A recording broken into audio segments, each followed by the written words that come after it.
안녕하세요. 저는 이제 한숨 좀 돌리고 제 얘기를 정리해서 남들에게 전할 수 있게 되었어요. 사실 제가 살아온 길이 별게 있는 건 아니지만 많은 여자들의 인생이 그렇듯 결혼하고 나서 엄청나게 변화가 일어나게 되는 것 같아요. 저는 네 형제 중 막내 아들에게 시집을 갔고 당시 저희 엄마께서는 그래도 장남이 아니니 다행이라고 하셨었는데요. 그런데 이 부분에서 저를 색다르게 힘들게 만드는 것이 있었으니 바로 동서 형님들과의 관계였어요.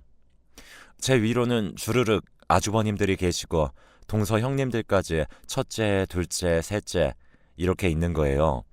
그리고 다들 저보다는 결혼을 빨리 하신 걸로 알고 있지만 아기는 늦게 들어섰는지 저랑 엄청나게 차이가 많이 나진 않더라고요. 아마 첫째 형님은 그걸 가지고 무척 스트레스를 받았고 시험관도 하고 별걸 다 하셨나 봐요. 다른 형님들도 비슷한 시기쯤 임신을 하게 되어서 그런지 애들 나이 차이도 각각 얼마 안 나더라고요. 그 와중에 저는 결혼하고 얼마 안 되어 금방 아이가 생겼어요. 둘째 형님과 셋째 형님도 당시 임신을 하고 있어서 우리는 나란히 같이 출산하게 된 것이었는데요. 이 두 분 다 당연히 초사는 아니고 동생들을 낳는 상황이었기 때문에 저보다는 좀 여유 있어 보이더라고요. 어찌되었건 동서간의 임신 출산 시기가 비슷하면 좀 친하게 지내고 해도 좋은 거 아닐까요? 그런데 정말 도대체 인간들이 왜 그렇게 자격지심으로 똘똘 뭉친 걸까요? 시댁에서 만나는 내내 그렇게 질겅질겅 씹어대기나 하고 지들도 뱃속에서 애를 품고 있는 주제에 정말 엄청나게 텃세를 부리고 못되게 굴었어요. 이들이 저를 대놓고 싫어하고 욕을 했던 이유를 생각해보면 제가 볼 땐 아무리 여러 번 생각해봐도 저도 학벌 때문인 것 같아요. 솔직히 저는 그런 부분에 대해서 딱히 내세운다든지 이게 뭔가 훈장이 된다든지 하는 생각을 한 적은 없어요. 그런데 그걸 이렇게나 유독 드러내서 생각하게 된 건 다 저들 때문이라고 보고 있는데요. 저는 서울대를 나와 제 전공에 맞는 직장을 다니고 있었고 그러다가 남편을 소개받아서 만나게 되었어요. 학벌은 저보다 조금 못했지만 저는 무슨 상관인가 싶었고 그래서 잘만 결혼해서 살고 있어요. 문제는 여기서 토달고 괜히 시비 거는 게 형님들이었다는 거예요. 하도 저를 도마 위에 올려놓고 대놓고 비꼬길래 몇 번 당하다 보니 너무 짜증나서 남편에게 물어봤어요. 대체 형님들은 어디 학교 나온 거냐? 뭘 하다가 결혼들을 한 거냐고 말이에요. 남편 말을 들어보니까 참 뭐라고 대꾸해야 할지 모르겠더라고요. 아, 우리 형수님들 내가 알기로는 서울에서 학교 나오신 분들 없을걸? 셋째 형수님이 그나마 여기 근처 전문대 어디야? 그 옆쪽에 있는 곳 거기 나오셨어. 둘째 형수님이나 셋째 형수님은 다 어린이집이랑 유치원 교사 하다가 결혼하셨고 큰 형수님은 그냥 격리로 직장 다니다가 오신 걸로 알고 있어. 그런데 그 바닥 자부심이 엄청 나시더라고. 그런 부분에 대해 얘기들도 많이 나누시는 것 같아. 아니, 이런 건 그래. 그렇다 치자고요. 자기들 학력이라든지 직장은 그렇다 치는데 거기서 교육 관련된 자부심이 정말 어마어마했어요.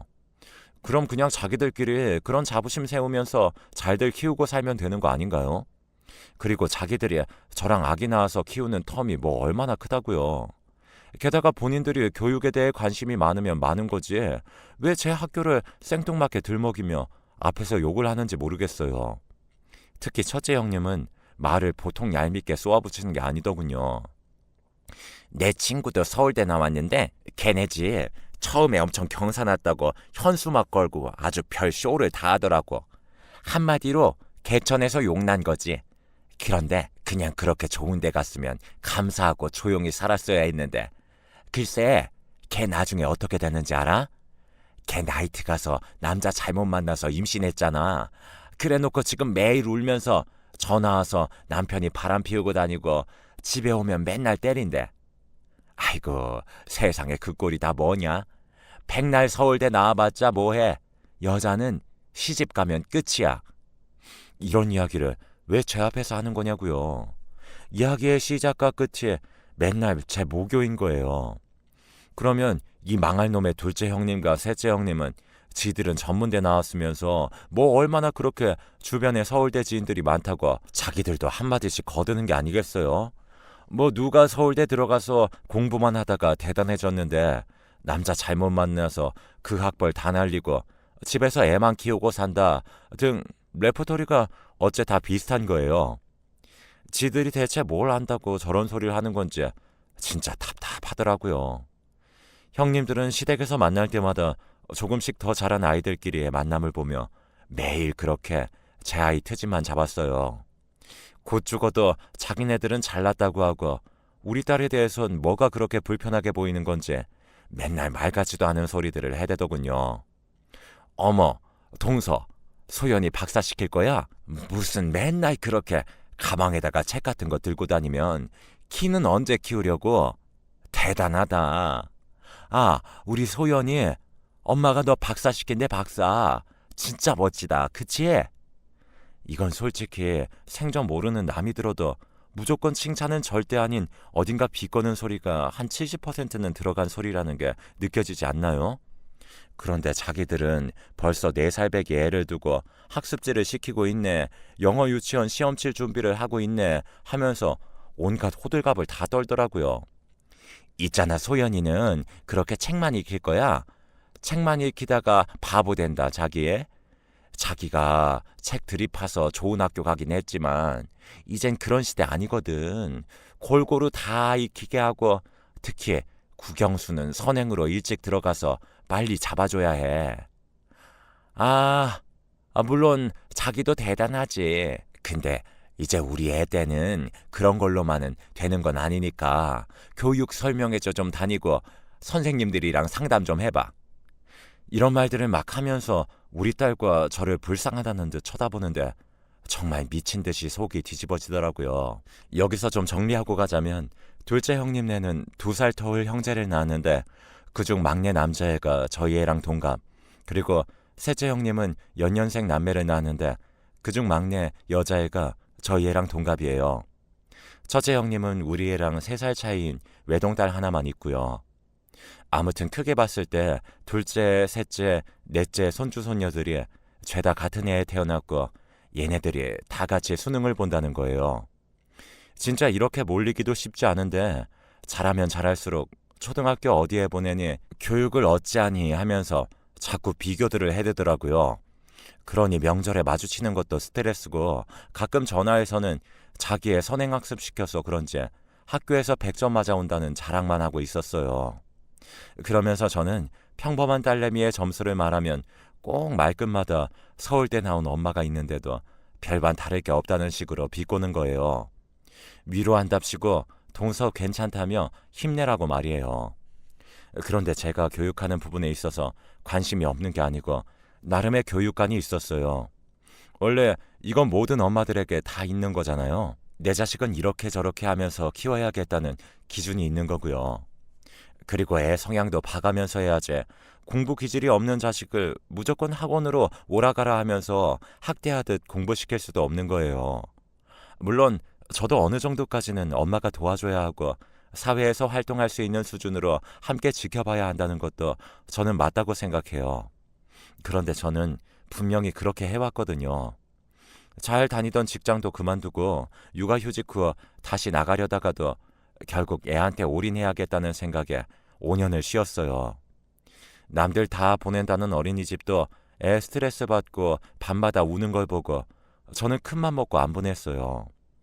보니까 형님들은 진작부터 사회성을 길러야 한다며 3살 때부터 보내고 4살 때에는 이미 교육 설명회를 다니며 영어 유치원 준비를 하고 학습지 돌려가며 학원을 계획하고 정말 말도 안 되게 바쁘더군요. 그때 저는 동기들이 출세하고 잘 되는 얘기들을 듣고 가슴 아프긴 했지만 우리 애가 손톱 물어뜯고 엄마 찾는 모습을 보기 힘들어서 그냥 관둔 거예요. 어쨌든 내가 세상에 낳은 아이니 애 스펙 살리려는 걸 애가 가만히 지켜봐 준다면 괜찮지만 우리 애가 그런 기질이 아니라면 내가 포기하는 수밖에 없잖아요. 뭘 해도 어쨌든 아이와의 시간은 절대 돌아오지 않을 테니까요. 그리고 나중에 아이가 컸을 때 저는 어떤 결과가 나오던 간에 책임을 져야 하고요. 그러니 남들이 다들 말리고 시댁 친정에서도 다 뭐라 하는데 저는 직장을 그때 그만둔 거예요. 그랬더니 형님들이 저를 갖고 조롱하면서 보라며 저렇게 학벌이 좋아봤자 여자가 결혼하고 들어앉으면 끝이다. 저래봤자 마트 캐셔나 하겠지 뭘 하겠냐며 지들도 같은 여자면서 저를 놀리는 거예요. 한동안 정신건강도 너무 안 좋을 것 같아 시댁 드나드는 걸 끊고 남편이 뭐라고 난리를 치던 간에 저는 무시하고 애와의 관계에 집중했어요. 일단 남편이 외벌이가 되었으니 절약을 해야 할 것 같아서 최대한 싼 책들로만 주워다가 읽히고 제가 어릴 때 재밌게 읽었던 세계 명작이라든지 위인전이라든지 애 독해력 키우는데 도움이 되는 책들을 찾아서 무조건 읽혔답니다. 요즘 보면 책값에 100만 원은 우습게 쓰던데 제가 키울 때도 비슷했어요. 그런데 저는 헌책방이나 인터넷을 뒤져 정말 다 떨어져 가고 스티커로 겹쳐놓은 것 같은 책들을 몇만 원에 사정하고 받아와서 읽혔습니다. 선행학습? 그런 거 모르고요. 그냥 책만 무식하게 많이 읽히긴 했어요. 문제집 몇 권 사다가 풀려봤는데 애가 그런 식으로 접근하니 더 질려하고 싫어하기에 잠깐 쉬었고요. 저도 저만의 교육관이 있긴 하지만 그렇다고 해서 너무 고지식하게 한쪽으로만 기울진 않았고 나름 육아 관련해 좋은 선배님들의 방향이 적혀있는 책들이 있다면 충분히 이 부분들을 같이 읽고 제 일상에 적용시켰어요. 애한테 억지로 강요하지 않고 어떻게 하면 자연스럽게 온갖 종류의 책들을 폭넓게 익혀줄 수 있는지 선배들의 조언이 담긴 책도 읽고 강의도 몇 번 갔답니다. 그렇게 하면서 우리 딸은 6, 7살쯤에는 혼자 스스로 일기를 쓰고 책을 스스로 집어다가 몇 권씩 읽게 되었죠. 그런 와중에 수학과 언어 관련된 부분도 같이 읽게 되면서 영어도 함께 잡아가게 되었답니다. 영어도 애가 좋아하는 쪽으로 많이 길을 열어주며 CD도 맨날 듣게 해주고 수학, 과학을 어려워하는 애에게 쉬운 수준부터 책을 골라다가 슬쩍 놔두고 바꿔주고 하다 보니까 점점 생각이 많이 넓어지고 깊어지더라고요. 대화를 하고 글을 쓰게 해보고 뭔가 해결하는 능력을 점검하는 과정에서 지켜보자니 그런 부분들에서 많이 눈에 띄게 되었어요.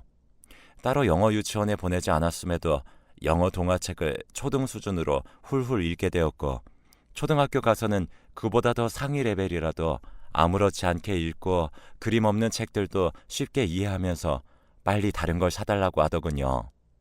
이런 와중에 남편은 아이 교육에는 전혀 관심도 없고 그 무렵쯤 제가 형님들 연락을 거의 끊다시피 하고 사라져서 그런지 그 인간들이 글쎄 아주버님을 통해서 제 남편에게 혼수를 또 두는 거 있죠.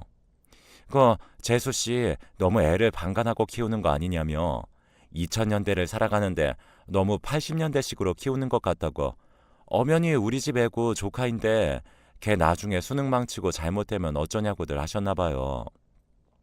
저희 남편 보고 너 너무 서울대 출신이라는 와이프만 믿지 말고 좀 나가서 뭐든 시키라고 본인들 와이프들은 교육 엄청 체계적으로 잘하고 있다고 했다더군요. 아니 이놈의 옆 언니들은 어쩜 이렇게 교만이 하늘을 찌르는 건지. 아니 지들이 잘하고 있다고 그렇게 자신이 있으면 거기에 집중하면 되는 거지. 왜 엄한 사람까지 못살게 구는 걸까요? 그쯤 되니 지들도 이제 슬슬 애들 중학교 들어가고 본격적으로 입시 바라보면서 어지간히 불안한가 남을 이렇게 깎아서 무시라도 해줘야 지들 입장이 좀 서나 싶어서 짠해 보이기도 하더군요. 왜냐하면 실제로 공부라는 건 진짜 오래오래 하는 건데 유치원, 초등학교 때 그렇게 진을 다 빼놓고 학원을 6군데씩 돌려가면서 엄마가 숟가락을 떠 먹여줘가며 공부시키면 그게 오래 유지가 되겠나요? 타고난 천재들이면 모르겠는데 제 눈에 우리 딸도 마찬가지일 뿐더러 이 집 애들은 그렇게 막 영특한 수준은 아니에요. 초등 공부까지는 엄마 힘이라지만 중고등과 입시는 그렇지 않잖아요.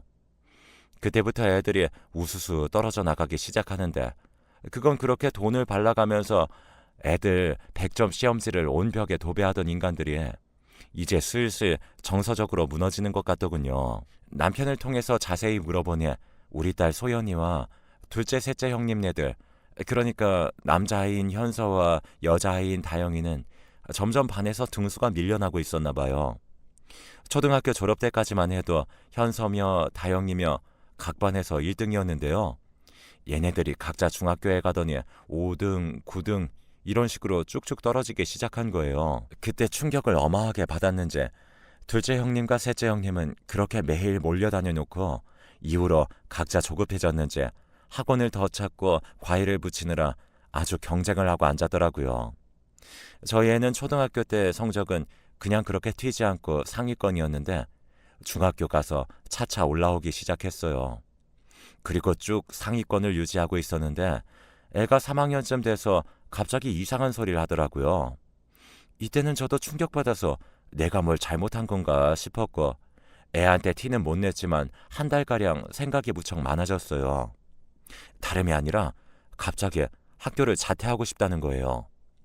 자기는 학교 생활도 너무 좋지만 검정고시를 준비해서 대학을 좀 더 일찍 공략해보고 싶다는데 이 말을 들으면서 내가 대체 어떻게 판단을 하고 속아줘야 할지 엄두가 나지 않았어요.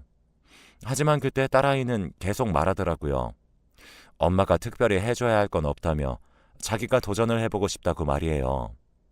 보니까 같은 반에 어떤 친구는 일찍이 공부를 그만두고 검정고시를 치른 다음 제가 제빵 일을 하기 위해 일본으로 일찍 유학을 떠난다고 하더군요. 자기는 그렇게 뚜렷한 진로가 있는 건 아니지만 대학 입시 준비를 좀 더 빠르고 타이트하게 하면서 자기 상황을 테스트해보고 싶다는 거예요. 애가 아예 이쪽과 벗어난 다른 진로라고 해도 저는 어쨌건 밀어줘야 하는 판국이었지만 그게 아니라 공부를 위한 결정이라고 하니 더 말을 할 수가 없었어요. 이때 남편과 충돌도 엄청났고 남편은 시댁 식구들 말을 얹어가며 네가 아주 오만이 하늘을 찌르네.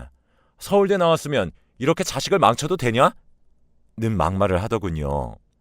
그 와중에 딸내미는 또 자기 아빠한테 장문의 편지를 써서 엄마 탓이 아니다. 자기가 결정한 거니 존중해달라고 엄청나게 긴 내용으로 자기의 의견을 기를 쓰듯 설득을 했더라고요. 그래서 우리 부부와 딸아이는 이 상황을 받아들였지만 시댁에서는 이제 시어머니조차 네가 애를 대체 어떻게 키운 건지 모르겠다며 혀를 쯧쯧 차시고 가뜩이나 애들이 공부가 안 풀려 심란하던 형님들은 아주 제대로 먹잇감을 잡은 건지 무슨 동서 위로해주러 왔다는 둥 하면서 굳이 쪼르르 찾아와서는 저보고 세상이 무너지는 기분이겠다며 가짜는 소리를 하더군요. 동서, 솔직히 말이 그렇지. 소연이는 아직 어려. 아직 중학생인 애한테 애 말을 다 듣고 해주면 어떡해? 자기도 참 대책이 없어. 그러고 보면 우리 헌서는 지금 머리 싸매고 공부하고 있는데도 자기 불안해서 잠을 못 자겠다고 막 울더라고. 그런 와중에 소연이 자퇴 소식 듣고 아주 기겁하던데 솔직히 이건 애 말이니까 좀 그렇지만 소연이며 작은 엄마며 미친 거 아니냐고 하더라고. 그게 무슨 말이겠어? 애가 봐도 이건 너무 앞길이 암담한 거야. 지금이라도 당장 다시 어디 전학시켜서 보내는 게 어때? 방법은 찾아보면 나을 거 아니야. 아휴, 아무튼 자기 진짜 안 됐다. 어떡하니? 이때 저는 간만에 깨달았던 사실이 있었어요. 내가 그래도 한동안 적당히 자고 소화도 하고 했던 게 인간들이랑 직접 마주치지 않아서 스트레스가 덜했다는 걸요. 간만에 얼굴 보고 이런 별 시덥잖은 소리들을 귀에 담고 앉아있으니 또 속이 쓰리고 머리가 깨질 듯 아파오더군요. 됐으니 가라고 과일은 잘 먹겠다고 하면서 그냥 쫓아내버렸습니다. 그렇게 해서 어떻게 되었냐고요? 이 얘기는 사실 이대로 쭉 진행 중인 얘기가 아니고 이미 결과가 나버린 끝난 얘기랍니다. 이제부터 결과만 말씀드릴 텐데요. 사실 솔직히 말해서 정말 그렇게 절망적이고 최악인 상황에 제가 그들 저주대로 되었다면 이렇게 동네방네에 뭐하러 형님들 욕이나 하고 앉아있겠어요. 형님들 말 그냥 듣지 그랬냐며 다 저를 비난할 텐데 말이에요. 결과적으로 그렇게 오만 가지 걱정만 듣고 자랐던 우리 딸은 잘 되었습니다. 이렇게 애간장에 녹도록 걱정해주는 척을 하던 형님들에겐 참 안타까운 일이겠지만 저희 딸은 중학교 자퇴 이후 금방 검정고시에 합격했고요. 입시 준비에 올인하면서 정말 지켜보는 제가 다 피가 마를 정도로 힘든 시간을 보내며 공부에 매달렸어요.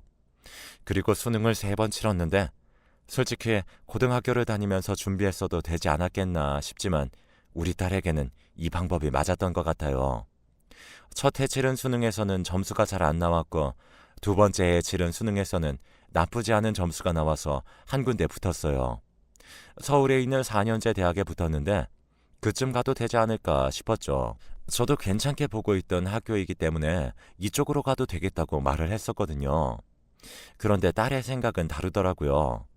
자기 딱 한 번만 더 준비를 해보겠다는 거예요. 이번까지만 자기에게 시간을 달라고 하는데 사실 그 시기 동안 제가 해줄 수 있는 게 많이 없었고 그때 제가 복직해서 다니던 직장에서도 줄줄이 일이 터지고 있던 상황이라 머리가 너무 아팠어요. 일단 우리 기준에선 삼수지만 사회적 나이로 볼 때는 엄연히 제 나이에 수능을 보는 거니까 그냥 그러라고 했어요. 그리고 정말 미안할 정도로 제가 딸에게 많이 신경 써주지 못했어요.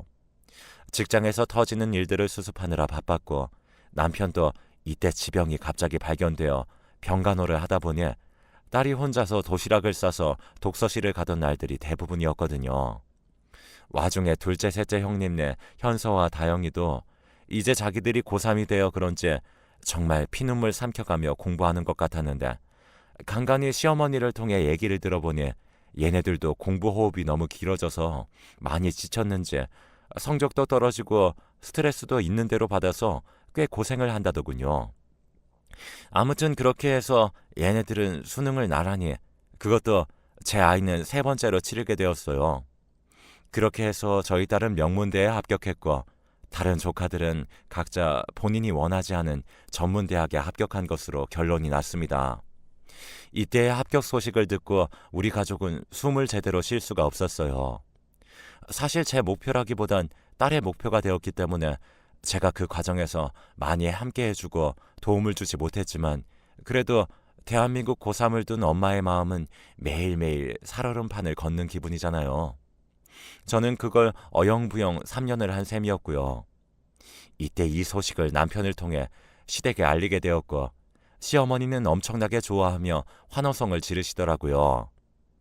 동네 현수막이라도 걸어야겠다. 요즘엔 그런 거 안 하냐? 하면서 그제서야 저보고 네가 참 잘했었다고 하시더라고요. 사실 저희 시어머니야 그닥 기준이 없으시고 며느리들이 말하는 흐름이나 결과에 많이 치우치는 분이시기는 해요. 오죽 며느리 셋이 달려들어서 막내 며느리 욕을 하고 있고 왕따를 시켜대니 별 생각 없이 거기에 휘말렸을 거고 이후에 보니 결국 막내 며느리의 결과가 좋고 자기야 똑같은 우리 핏줄이고 우리 손녀이니 여전히 그냥 아무 생각 없이 좋으신 거예요. 하지만 둘째 형님과 셋째 형님 그리고 일찌감치 딸을 전문대에 보냈던 첫째 형님은 달랐겠죠. 왜냐하면 그들은 엄연히 저와 남이잖아요. 그리고 그렇게 저를 안달복달 좋아가며 밟아가며 골리는 재미에 살았는데 자기들 자식들은 원서 쓸 엄두도 더 낼 수 없는 학교에 턱하니 붙어버렸는데 이제 무슨 얘기를 할 게 있을까요? 그 누구보다도 학벌에 집착하는 주제에 저보고 학벌은 쓸모없다며 니까지껏 서울대 나와봤자 쓸모없다고 조롱하던 그들. 그래놓고 어떻게든 자기 딸 아들들은 기어코 명문대 보내려고 혈안이 되어 있었으면서 말이에요. 이후로 어떻게 되었냐면 어머니가 손자 손녀 셋이나 대학 가니 용돈을 주겠다며 불렀던 날도 시댁에 오지도 않던데요. 코빼기도 비치지 않고 심지어 아주버님들마저도 각각 일이 있다며 안 오셨어요. 그나마 첫째 형님은 자기가 맏며느리니 어쩔 수 없이 왔던 것 같은데 자기도 거기 붙어먹으며 저를 무시하고 자기 딸이 여기서 제일 일찍 수능 친 케이스라며 그렇게 의기양양하게 자랑하던 분이라 저 보기 찝찝했나 봐요. 그렇게 꼭대기에 앉아서 무시를 하더니 우리 딸이 명문대 붙었다는 얘기를 듣고 축하의 말 한마디도 안 하고 심지어 그날 자기 딸은 데려오지도 않았더라고요. 우리 애가 언니 보고 싶다고 바쁘냐고 묻는데도 대답을 엄청 성의 없이 하고 말이에요. 아무튼 그렇게 제가 부르지 않고 원하지 않아도 매일 훈수만 더 가며 저를 들들 볶던 형님들 1, 2, 3는 제 눈과 귀에서 완전히 사라져버렸어요. 듣기론 우리 딸 입학 소식에 분노해서 자기 애들 재수시키려고 혈안이 되었는데 아주버님들이 더 이상 이 짓거리하며 교육비로 몇백 몇천 쓰는 건 그만하고 싶다고 하셨대요. 지금 저희 애는 대학 잘 다니고 있고 다른 조카들은 그냥 그때 이후로 잘 모르겠어요. 저도 궁극적인 목적이 뭐 형님들과 원수지고 이겨먹겠다는 건 아니었으니까 이제 이렇게 털고 좀 잊으려고 합니다. 아무튼 모든 걸 딸에게 우선으로 선택권을 주었고 밀어주었고 잘하는 걸 알아주고 무한 격려와 지지를 해줬던 것이 여러모로 딸의 현재를 만들 수 있었던 것 같아요. 하지만 엄연히 딸의 노력이 90%였고 그런 부분에서 그냥 기특하고 고맙기만 할 뿐이에요. 누가 뭐라고 하건 간에 저는 저대로 제 길을 가며 크게 흔들리지 않았던 저 자신이 답이 아니었나 싶기도 합니다. 물론 앞으로도 갈 길이 멀지만 지금 하던 대로 저는 쭉 딸을 응원할 생각이에요. 모두들 계획하시는 일들 다 자기 방향에 맞게 행복하게 이뤄 나가시길 바랍니다.